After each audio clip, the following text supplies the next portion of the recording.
Demon Emperor Chapter 535. Ang nakaraan sinabi ni Chupa sa punong ministro, kaya siya buhay pa hanggang ngayon. Dahil gumamit siya ng ipinagbabawal na teknik. Inamin din niya na mas magaling ang punong ministro. Pagdating sa pamamahala ng bansa, nagpapatuloy. Para matalo ko ang mga taga Mindanao at ang pamilya ng emperador na magkasama, kailangan ko talagang tibayan ang loob ko at humingi ng tulong sa Demon Seeming Sekto. Kaya may utang na loob ako sa kanila na dapat bayaran. Para makabayad ako sa kanila ng utang, kailangan kong mag-report sa sekto. At walang nakakaalam kung kailan ako makakabalik. Kailangan ko ang punong ministro. Sir, kailangan ko ang inyong karunungan para pamunuan ang Lolo Clan. Kayo ang magkokontrol sa pinakamalaking planong ito. At para may layo ito sa tiyak na kapahamakan. Ang Demon Seeming Sexto, ang ibig sabihin niyan ay tinalo mo ang mga taga Mindanao at pati na ang kamahalang emperador. Habang tinatago mo ito sa tatlong sekto na gwardya ng imperyo para hindi nila malaman kung ano ang nangyayari sa loob. At yun na rin ang magiging madya ng katapusan ng pamilya ng emperador. Nang paghahari nila sa buong Luzon na kilala natin ngayon.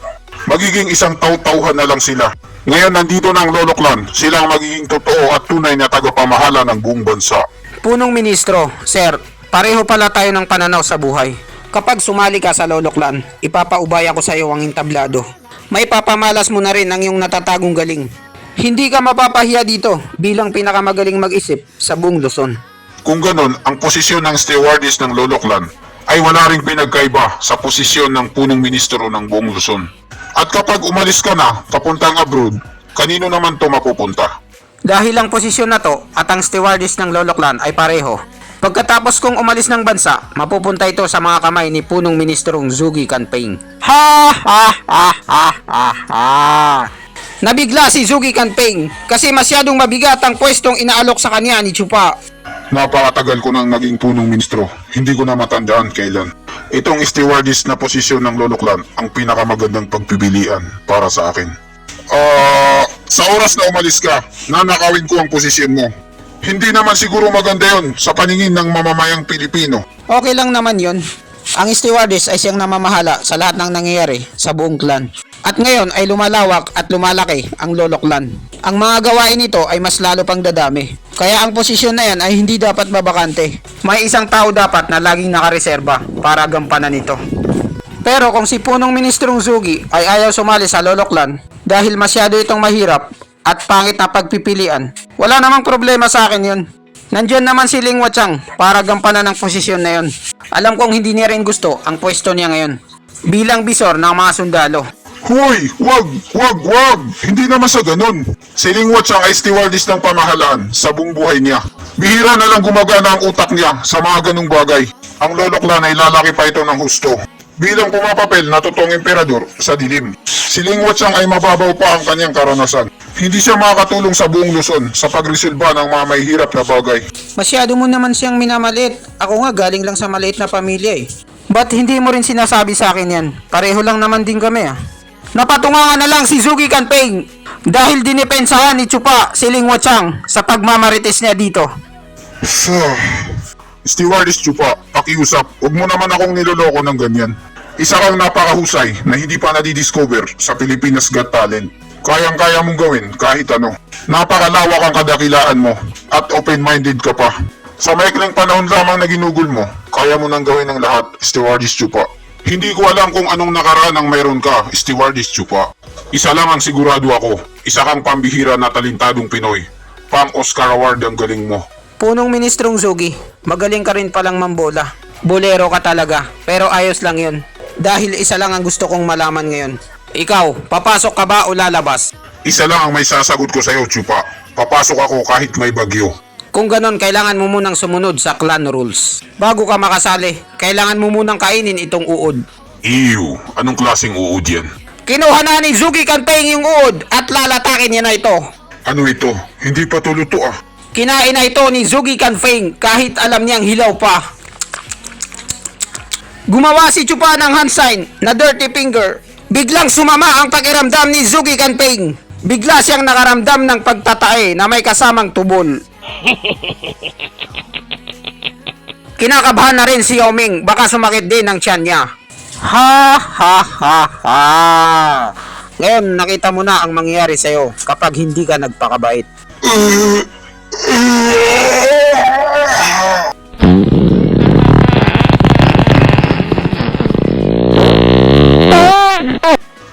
Stewardess Chupa, kinakailangan mo pa ba itong gawin sa akin? Isa lamang akong hamak na guro. Hindi ako espertong dalubhasa. At hindi mo na kailangan ng paraan na to para kontrolin ako. Ha ha ha ha ha. Guro ba ka mo? Punong Ministrong Zugi, Sir, napakamahiyain mo naman. Isa kang masamang damo at wala kang konsensya. Masyado kang mautak. Hindi ako makakatulog ng maayos hanggat hindi kita natatalian sa liig. Ang magkapatid na Lu ay hindi matalas ang isip. Hindi rin sila malakas at matatag. Isa lamang silang mga tupa. Ang pagpapadala sa kanila ng maraming halimaw ay para sa paligid nila, para protektahan sila. Dahil sa oras na bumalik ako, hindi ko nakakailanganing tapusin kayo dahil sa pangambang kinain niyo sila. Ang pagbibigay ko sa inyo ng mga tali ay may dahilan at alam niyo sa sarili niyo. Ha ha ha ha ha. At iniwan na sila ni Chupa sa kwartong dalawa. Nagdadalawang isip na silang gumawa ng masama laban sa Lolo Clan.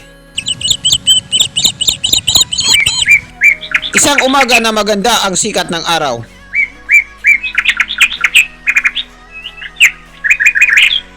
Ang magkapatid na Lolo Clan kasama si Ling Wuchang at Matandang Lee. Hayaan niyong ipakilala ko sa inyo ang mga kasama ko. Sa bandang kanan, si Punong Ministrong Zugi, ang pinakamatalino sa lahat at pogi pa. Kakampi na natin siya ngayon. Sa bandang kaliwa ko naman ay walang iba kundi si Yao Ming, batang bata at galante, bisor ng Hill Valley. Kakampi na rin natin siya ngayon. Yo, ako lang to. Si Stewardess Chupa, sana naman siya nakapulot ng maraming talentadong Pinoy. At hindi lang ito basta-basta, kundi bigating tao. Walang iba kundi ang ulo ng 4 na poste. Kakaiba talagang estilo niya sa pangangalap ng tao. Napakalupit. Pet Malu. Kainis naman, maudlot pa yata ang pagtaas ng rangko ko. Ling Wuchang, tigilan mo na yung kakatunganga mo. Sumama ka sa amin, may pag-usapan tayong importante. At nagsimula na nga ang meeting diabansi nila sa isa sa pinakasikat na kapihan sa Pilipinas, ang Starbucks. Lahat tayo dito ay matatalinong tao, walang bobo. Siguro naman ngayon alam niyo na kung anong gusto kong ipahiwatig sa inyo. Pinapahirapan ni Chupa yung mga kasama niya dahil wala pa siyang sinasabi ay pinapahulaan niya na. Tama kayo ng iniisip. Kayong tatlo ang magtatatag ng pagtingin at pagbalanse sa loob ng Lolo Clan. Binabati ko kayong tatlo. Ha ha ha ha ha. Stewardess Chupa, pinamunuan mo ang Lolo Clan. Mag-isa sa napakaraming taon. Dahil nalaman ko sa mga marites na aalis ka na papuntang abroad. Napag-isip-isip ko na ito na ang oras para ako'y sumikat. Dumating na ang panahon para may pakita ko ang aking galing at kasanayan sa trabaho. Ngunit may plano ka pala sa 2 kumag na to.